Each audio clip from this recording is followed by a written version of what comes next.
आज हम लोग पढ़ने वाले हैं कक्षा 9th की मैथ प्रश्नावली। तुम्हारा क्या है 1.1 है।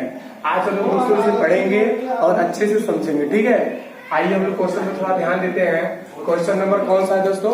क्वेश्चन नंबर दूसरा है, ठीक है। आइए थोड़ा ध्यान से कि 3/5 और 4/5 के बीच में 5 परिमेय संख्याएं ज्ञात कीजिए।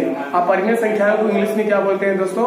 कि परिमेय संख्याओं को इंग्लिश में क्या बोलते हैं? Retinol numbers. परिमेय संख्याएं क्या होती हैं? What is retinol numbers? परिमेय संख्याएं क्या होती हैं? ऐसी संख्याएं जिसे हम P/Q के रूप में लिख सकते हैं, व्यक्त कर सकते हैं, या दिखा सकते हैं, या दर्शा सकते हैं, ठीक है। यानी जहां P और Q ये दोनों क्या है? पूर्णांक है, तथा Q ≠ 0। जब Q 0 के बराबर नहीं होता है दोस्तों, तो किसके बराबर होता है? P के बराबर होता है। P रहता कहाँ है? अंश में रहता है, और Q रहता कहाँ है? हर में रहता है। कहते हैं कि भिन्न बराबर क्या होता है? अंश बटे हर। आइए 3/5 और 4/5 के बीच में हमको 5 परिमेय संख्या ज्ञात करनी है। कितनी परिमेय संख्या है? 5। अगर 5 परिमेय संख्या ज्ञात करनी है तो 5 इन 3/5 और 4/5 के बीच में कितनी रेखाएं खींचेंगे? 5 खींचेंगे। देखिए 1 2 3 4 5 पर रेखा खींच दिए। और रेखा को इंग्लिश में क्या बोलते हैं? लाइन। LINE। लाइन मीन्स क्या होता है दोस्तों? रेखा होता है। अब जितनी आपसे परिमेय संख्याएं पूछे उसमें एक जोड़कर ऊपर और नीचे हम क्या करा देंगे दोस्तों?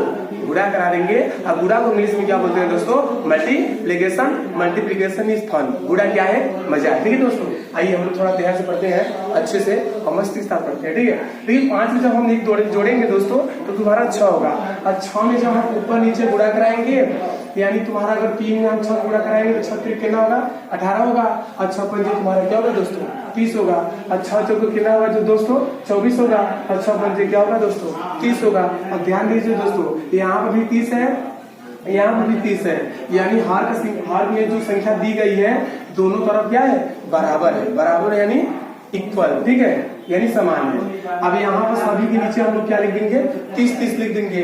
अब देखिए यहाँ पर 18 है, 18 से 24 हुआ है, इसका मतलब संख्याएं बढ़ रही है। अब बढ़ती हुई संख्याओं को इंग्लिश में क्या बोलते हैं दोस्तों? Ascending order. असेंडिंग ऑर्डर को क्या बोलते हैं हिंदी में? आरोही क्रम। आरोही क्रम का मतलब होता है बढ़ते हुए क्रम। अब 18 में अगर दोस्तों एक जोड़ेंगे 19, 19 में एक जोड़ेंगे 20, 20 में एक जोड़ेंगे 21, 21 में एक जोड़ेंगे 22, 22 में एक जोड़ेंगे 23, और 23 में एक जोड़ेंगे दोस्तों 24। यानी 24 बटा जो 30 लिखा है इसको हम क्या लिख सकते हैं? 4/5। 4/5 आया कैसे? 24 बटे जब 30 को जब हम काटापीटी करेंगे, ऊपर एक ही पहाड़ा से जब काटापीटी करेंगे तो तुम्हारा 4/5 आएगा। यानी हम कह सकते हैं दोस्तों कि 24/30 को हम क्या लिख सकते हैं?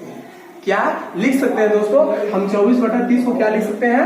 हम 24/30 को लिख सकते हैं 4/5 लिख सकते हैं। क्या लिख सकते हैं? 4/5। क्यों?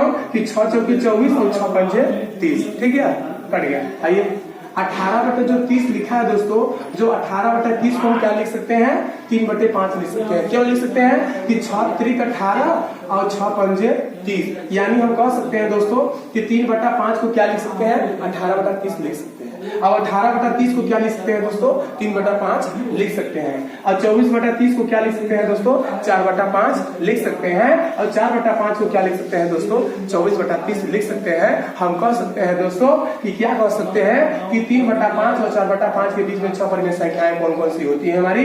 19/30, 20/30, 21/30, 22/30 और 23/30।